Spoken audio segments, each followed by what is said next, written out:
ఇవాళ తారీఖు ఎంతండి?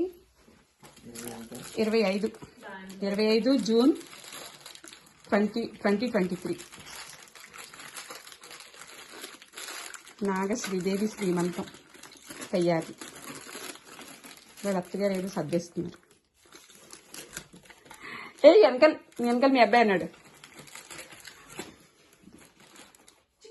పళ్ళు 2 రకాలు పళ్ళు, మామిడి పళ్ళుతో సహా 8 రకాలు 9 రకాల పళ్ళు వచ్చాయి.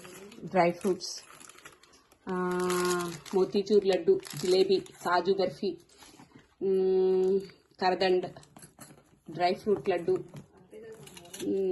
పూతరేకులు, మామిడి తండ్ర, చిక్కీ, వేరుశనగపప్పు, గొలుసున పప్పుతోటి చిక్కీ, తర్వాత చనివిడి, పసుపు, కుంకుమ.